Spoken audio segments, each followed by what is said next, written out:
Hi, welcome to Parents Time Out. This is the time during the week where we gather with other parents and we share ideas and ask questions and we learn from each other parents, because we want to fight isolation because we know that parenting is done best in community. So thanks for joining us tonight. I'm Kim Botto. I lead Kids Club at Crossroads. I'm also the mom of 5 and soon to be 9 grandkids. Pretty exciting. So the past 12 months for many of us has been challenging. We got pandemic, virtual school, hybrid school, kids at home, parents at home, social distancing, and all these things have forced us to do things differently. And research has shown that we have higher rates of fear and anxiety. They're well above the historical norms. So today, we're going to talk about, with everything that is happening in the world around us, how do we as parents take care of ourselves so that we can best care for our kids? And I'm so happy that we're joined by my friend, Ann, who just happens to be a clinical counselor, Brian Spears. Not only is he a clinical counselor, he also is on staff at Crossroads with me. And so he's a teammate. He is married to Wendy, who is a super fun person. And he's the dad of 3. He has an adult son and then 2 teenagers. And we might even see some of those teenagers today. And Brian, I just want you to know in front of everybody, you are on my short list. I know somebody was just recently talking about you just kind of bring calm and when I need calm or when I need wisdom, you're on my short list of people to go to. So thanks for being here today. Anything you want to add to your intro? Great. That's a wonderful compliment, Kim. You've been a friend of mine for years. No, I don't think I have anything to add other than both my time as a clinical counselor, and I've been doing that a long time, and my role on the spiritual growth team at Oakley has been, it's just been a great opportunity to learn and to have an opportunity to do things like this, to build into other people. So happy to do it. Right. Well, we appreciate you a lot. You've been our guest before on Parents Time Out, and you're definitely one of our favorites. So let's dig right in. We're going to be talking about mental health and self-care. So first of all, we both talk to a lot of parents, and I would say, the statistics are showing that anxiety and fear levels are an all-time high, and we see that in our conversations. It seems obvious, but you're a professional. So Brian, you tell us from your professional opinion, why are anxiety and fear levels high right now? Sure. Well, anxiety and fear levels were already really high this time last year, just prior to the pandemic and just prior to all of us being sent home and quarantined, and for people that weren't quarantined to go to work under really, really difficult conditions. So the fact that anxiety and fear levels were already high prior to COVID, it's been magnified, and it's been magnified in ways that you outlined in the introduction. An inability to plan week to week. Personally, I can't recall the last time I had a week within my scheduled week that has gone as planned without an interruption, with kids being sent home, cancellations in my work life, and any number of things like that. So fear and anxiety are higher now because of uncertainty. And when we have uncertainty in our lives, any fear and anxiety we've already had is just magnified. Yeah, I heard once where they said in a pandemic and something like this, everything is magnified. Mm-hmm. And what they were talking about in the context of acts of kindness, just saying hi to somebody that really, prior to pandemic, you say hi and people go, yeah, whatever. But we're now, that little act of kindness really means so much. And yeah, and so fear, and that would make sense that fear and anxiety would also be magnified in this. Yeah. And you're right, our schedules are all over the place. We can't discount also just the 3 very practical problems that have come up over the past year. And I'll talk about them. 1, wearing a mask is absolutely important. It's how we prevent the spread of the disease, but it also creates separation. And we're creatures who thrive not on separation, but on connection. So when you're masked up, and I'm encountering people, and you're encountering people, what we know that over 80% of all of our communication takes place non-verbally. It's how my face looks as opposed to what I'm saying. So that creates confusion and separation.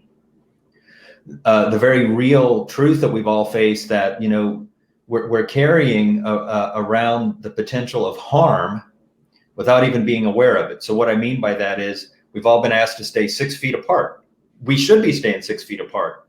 Now, why is that? Because it brings the threat of, if I'm around my 85-year-old grandmother, or I'm too close to the person in the Kroger line, I could potentially be passing on what could be a minor interruption in their lives, 2 weeks quarantine, because you could have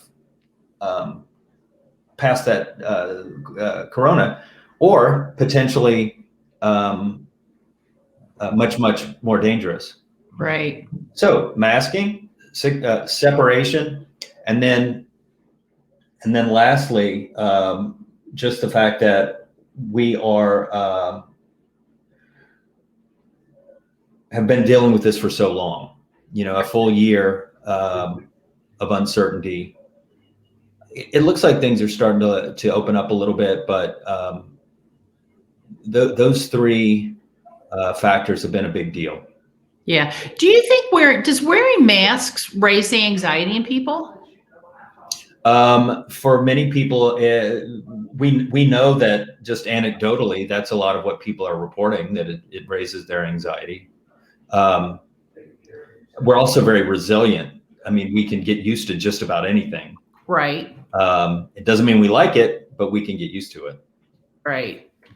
Okay, well, let's dig into, so you've given us kind of some information on why we're feeling the way we're feeling.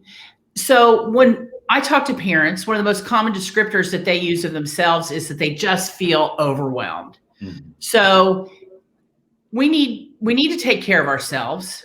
And when I talk to people about self-care, one of the most common responses will go, seriously, like, for real, how?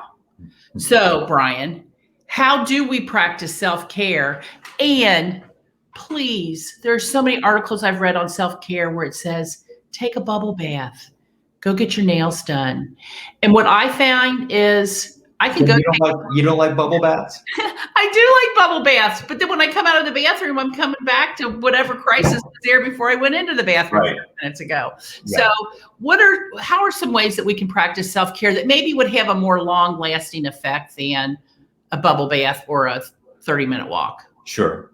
So I'll just expand on that a little bit. So in my practice, I work with people all the time who, because of anxiety or depression, may need a medical intervention. May need to take medication.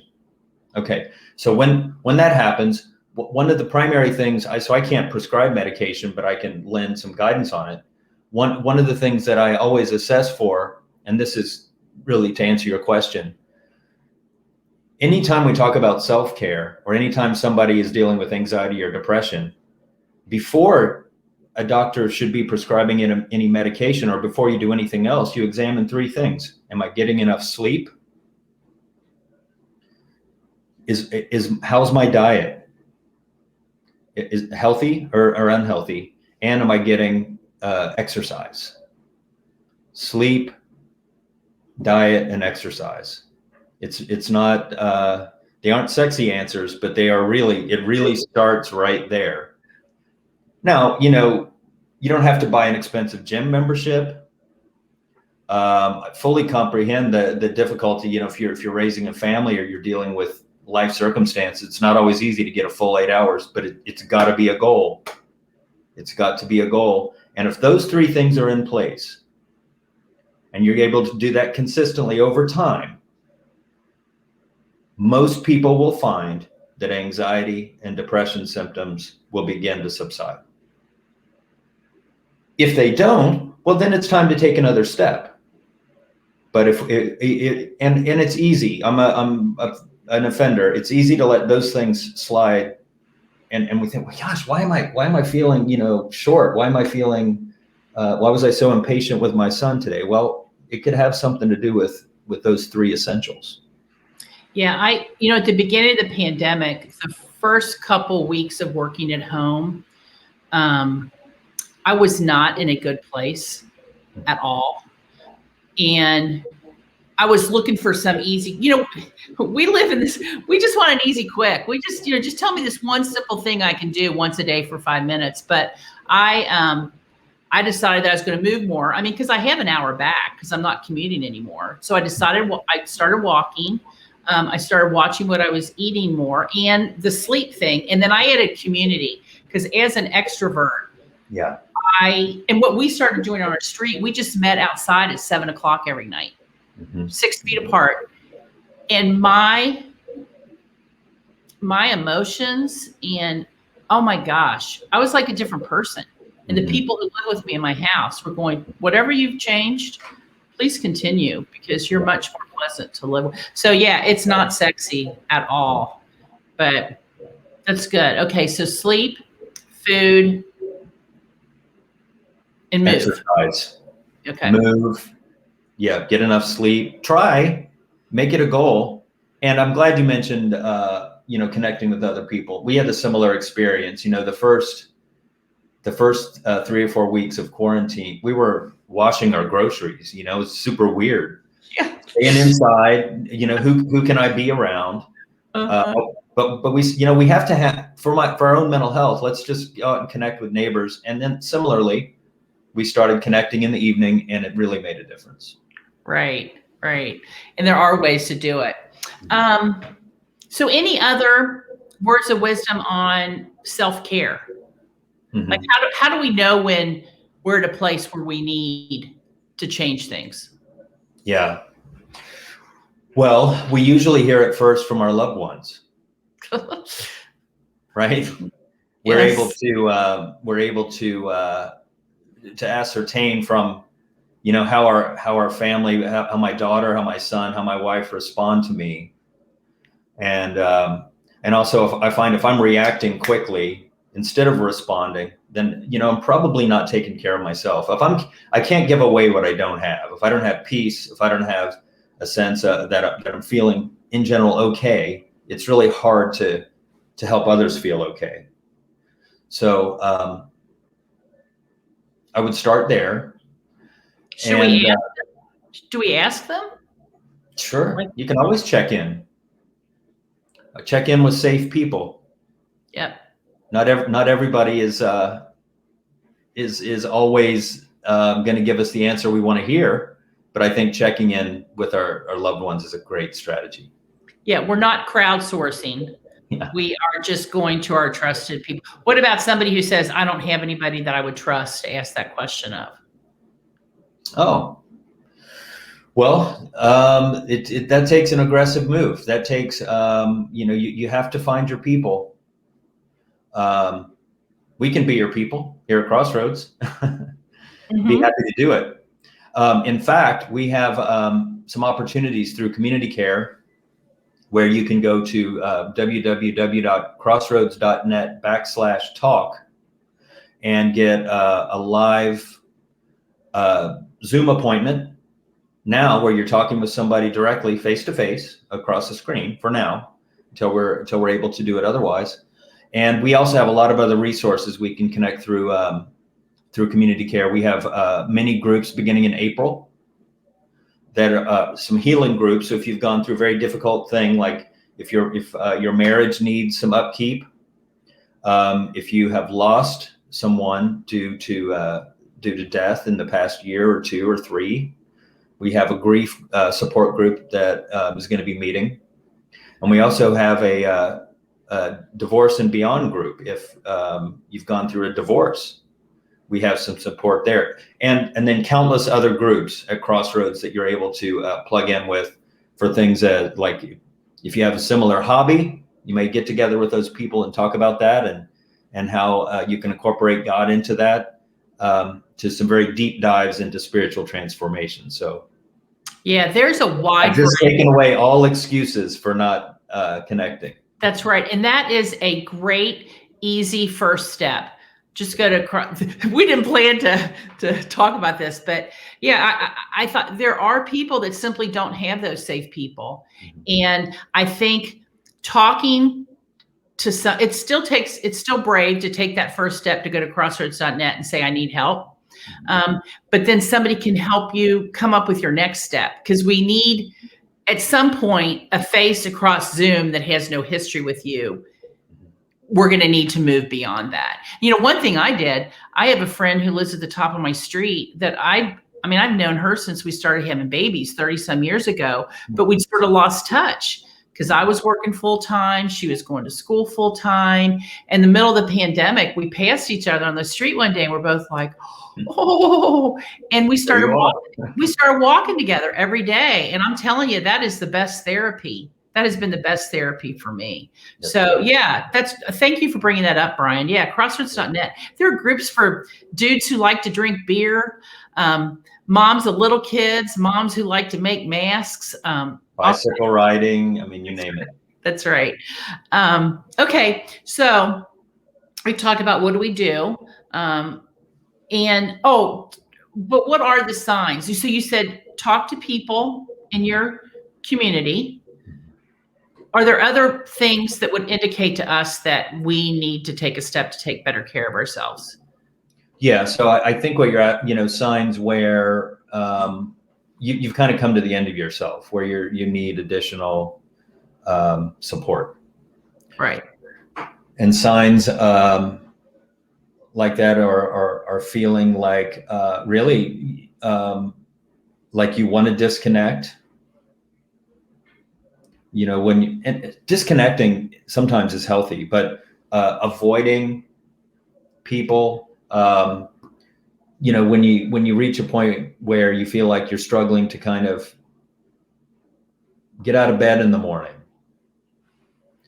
or you are finding that you're kind of ruminating, not on just your calendar for the day, but what about tomorrow? What about next week?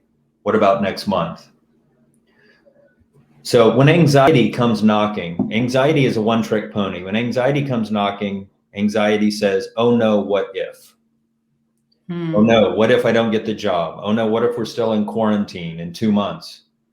What if I don't get vaccinated and I'm not able to go see my loved one? Well, we don't know. We don't know that. So you control the controllables. And what are the controllables? They're usually right in front of you. Those are the things that present honestly within the first 5 or 10 minutes. How I respond to other people. Being able to ask for what you need is a really big deal. Right. Sometimes that's not easy.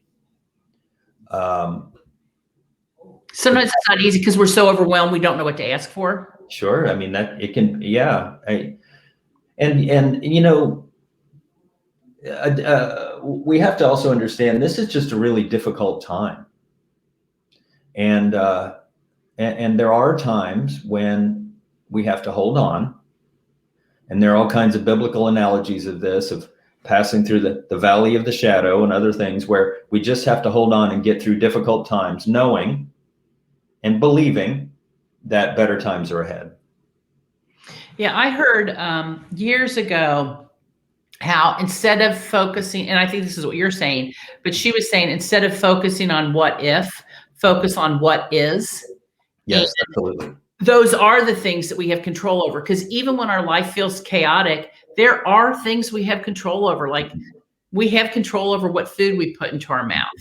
We might not have total control over what time we go to bed, but I think most of us waste some time between the time the kids are in bed and we go to bed, where maybe we could cut out a TV show or scrolling for 30 minutes and get an extra 30 minutes of sleep.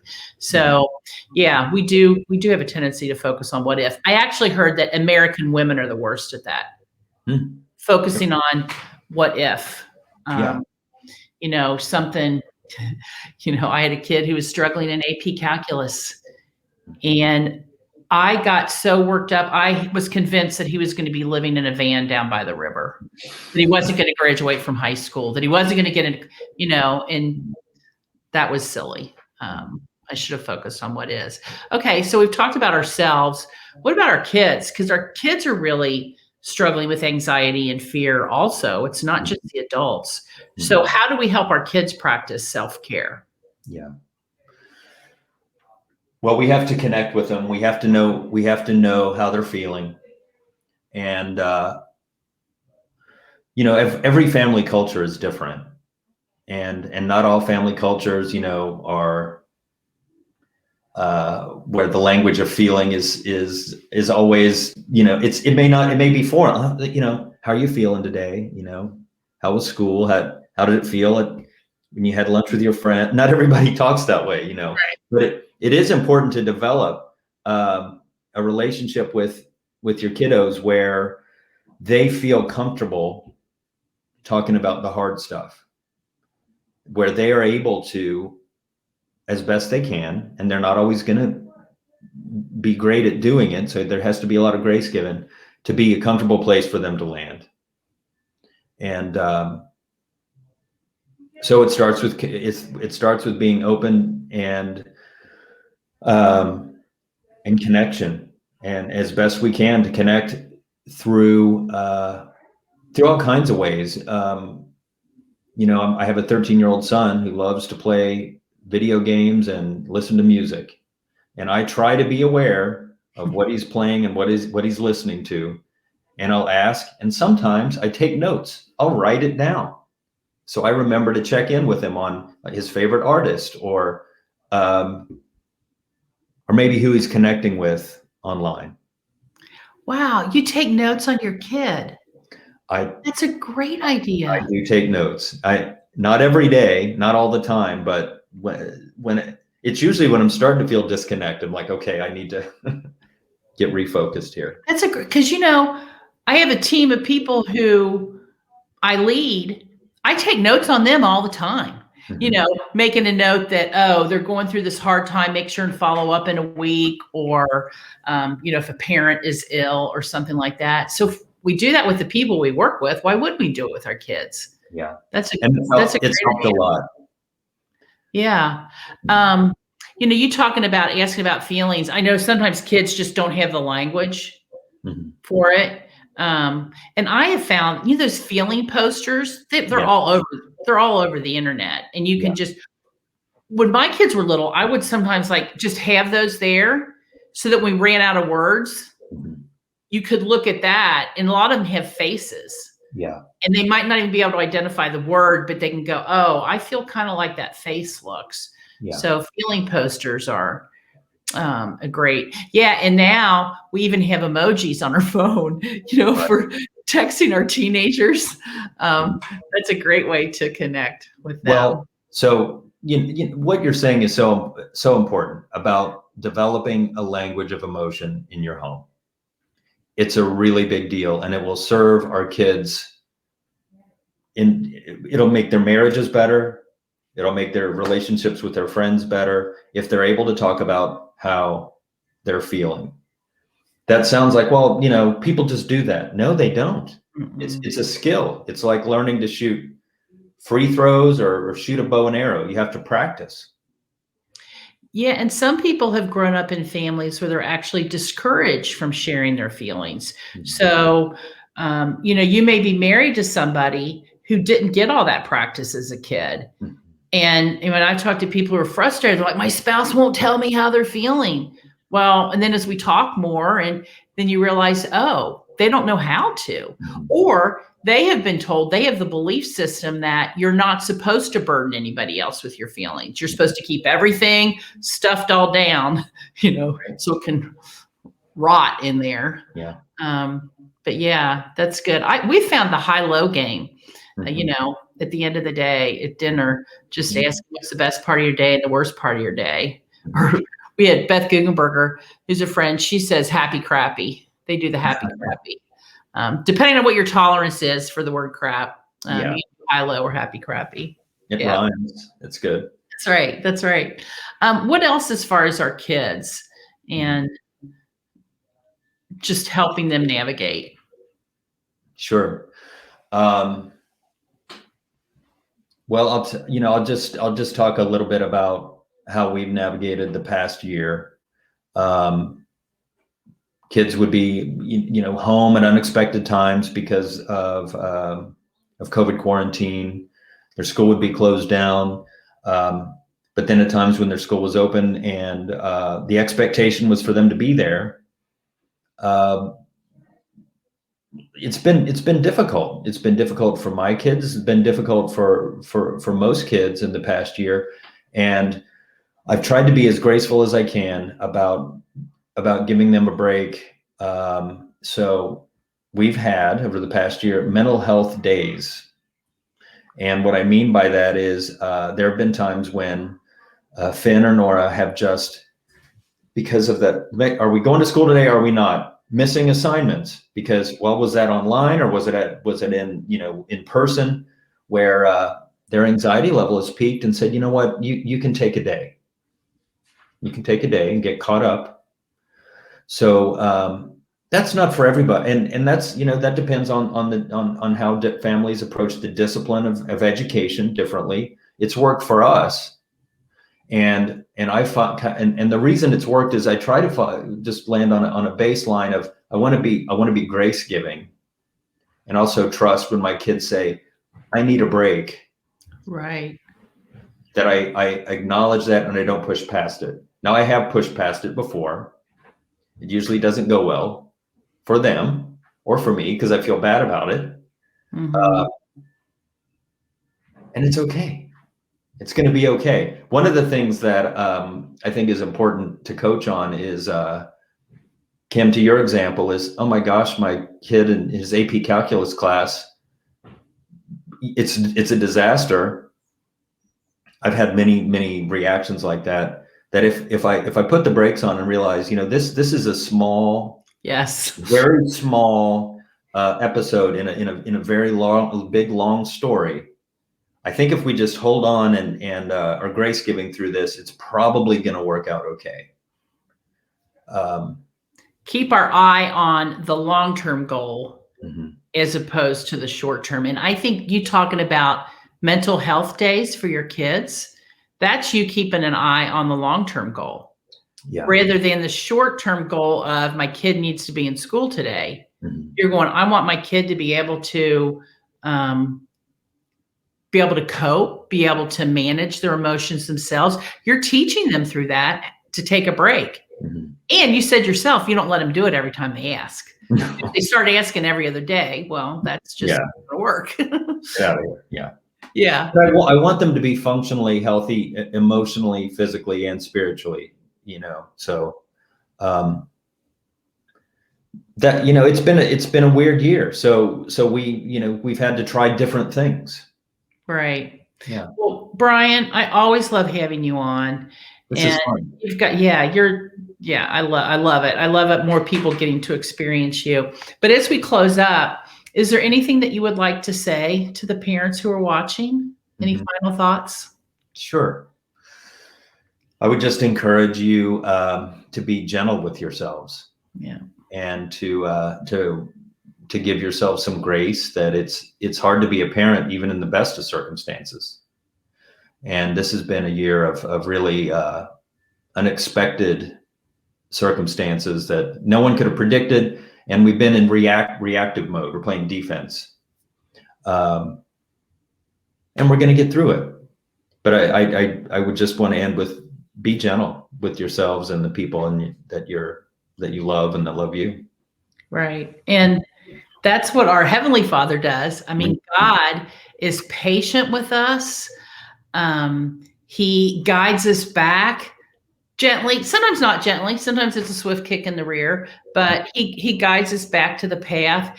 And that's, if we would only be as patient with ourselves as God is with us, that would go a long way towards, I think, just being in a better spot emotionally and spiritually.